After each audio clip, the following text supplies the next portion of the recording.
For today's video, I am going to be making some yeast bread. I have never made this recipe before.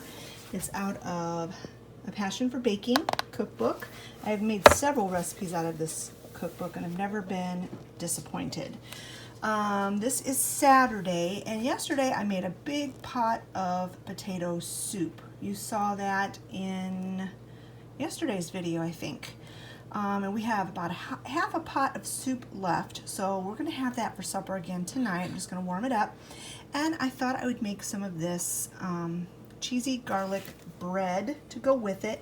I don't know why it's called twisty bread, because when I read the directions, you don't twist anything. But anyway, I am going to have to change this up just a little bit because in order to make it dairy-free, you're supposed to form the dough into balls and then put chunks of cheese inside each little ball of dough. I don't have any dairy-free cheese that is like that. All I've got is shredded, so I'm just going to skip that particular step. But if you make these rolls, then by all means make sure and do that. So I'm going to go ahead and just hold this steady here on, actually I think maybe I'll take a picture and I'll include the picture, and then you can take a still shot so that you have the directions on how to do this bread.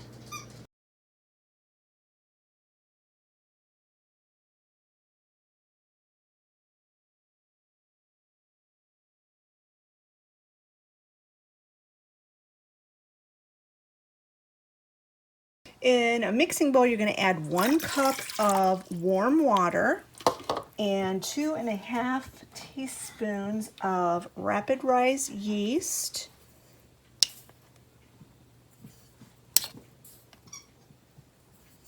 And then you just whisk this together. And you let it set for just a couple of minutes to kind of proof. So while that's sitting, you get a 9x13 pan, or you can use a round cake pan or a spring form pan, and you drizzle a little bit of olive oil in the bottom and up the sides.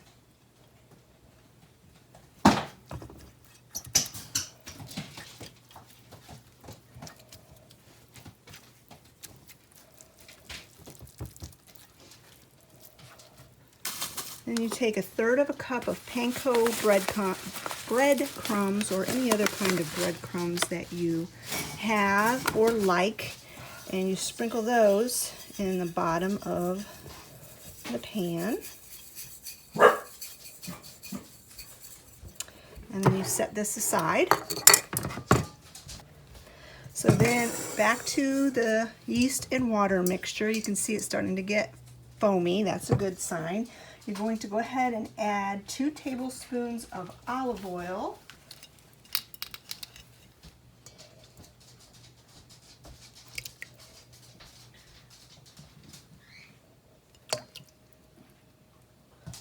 One and 1/4 teaspoons of salt. I'm going to add that last because I've always heard you shouldn't add salt to yeast because it can make it die or whatever. So I'm going to add the salt after I put some flour in here.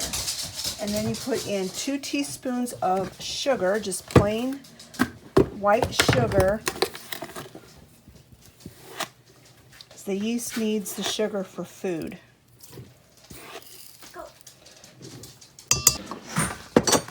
And then you add some flour. It calls for 3 to 4 cups of flour, but I found with yeast dough that it, depends from day to day how much flour you need. And it also called for bread flour, which I don't have. Let me check. I don't think I have. Let me check. Hold on. Because I actually do have some bread flour. So I'll use that instead of my all-purpose. I had forgotten that I had bought some the last time we went to Shipshewana. So there's 1. Like I said, it calls for 3 to 4. So I'm going to go ahead and just put 2 cups in now to start with. And I'm going to start whisking that on the machine. And I'll add the salt and then the rest of the flour. And then once you get all the ingredients in the bowl, you put the dough hook on and you knead it with the dough hook for about 8 to 10 minutes.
This has been kneading for about 8 minutes, I would say, and you're supposed to knead it till the dough is nice and soft, and it is a very nice soft dough.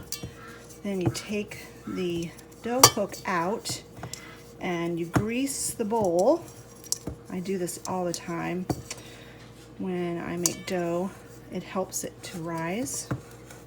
Gotta get this dough hook out of there. It's kind of a sticky dough, but I have found that a lot of times the dough is a little on the sticky side.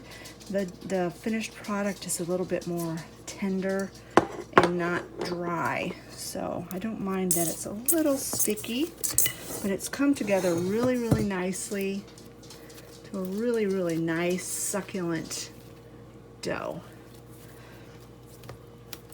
So I'm just going to go ahead and use cooking spray this time. Sometimes I'll use oil, but I'm going to go spray the inside of the bowl.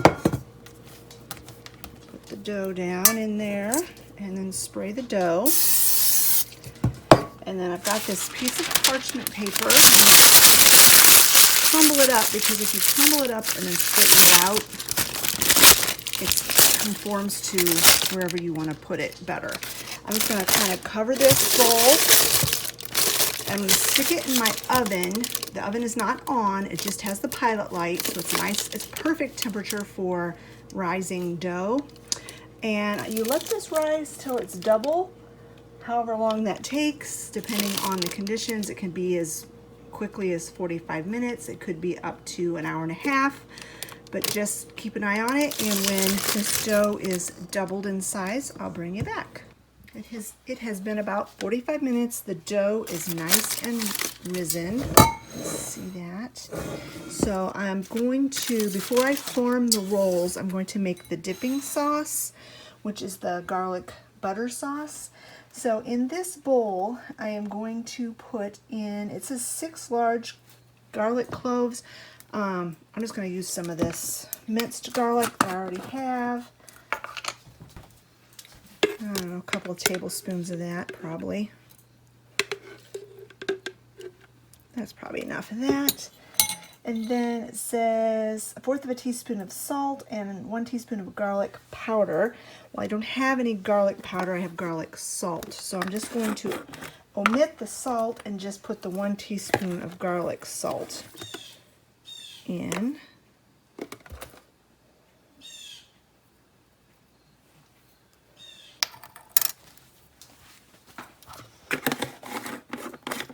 And then it calls for 1/4 cup of butter melted. I melted in a ramekin 1/4 cup of this butter. I actually did a little bit more than 1/4 cup because it also calls for 1/4 cup of olive oil, and I was just shy of 1/4 cup, so I just made up the difference with the butter.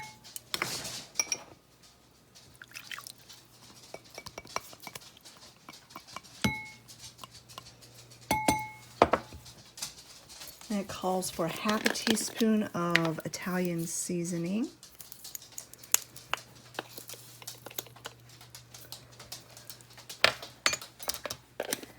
And 1/4 cup of grated Parmesan. I do not have any dairy-free Parmesan, so I'm going to use nutritional yeast flakes instead. It adds a nice cheesy flavor, and it's very tasty actually.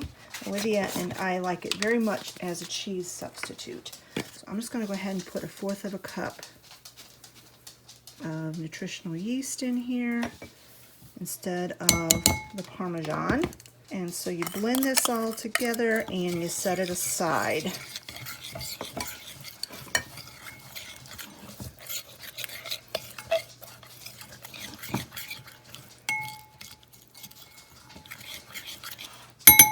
Then you turn the dough out on a lightly floured surface and you just kind of gently deflate it. And then you cut this into 24 equal portions.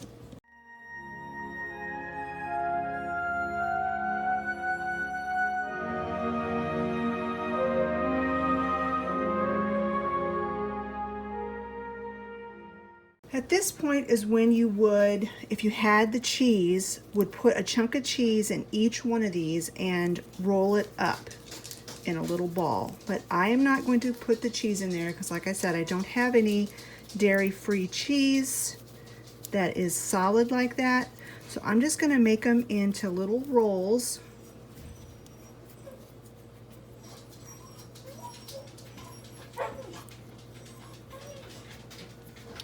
And then you dip it in this garlic sauce and put it in your prepared dish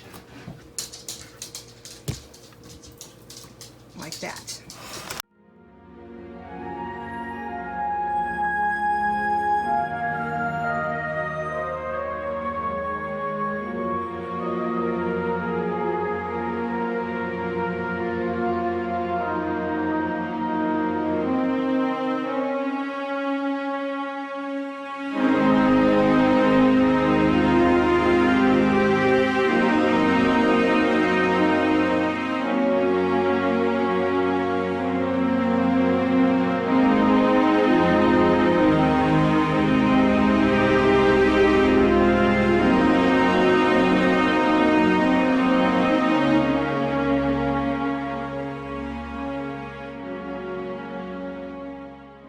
Now I'm going to cover these again, put them back in the warm oven just with the pilot light, and let them rise until doubled again.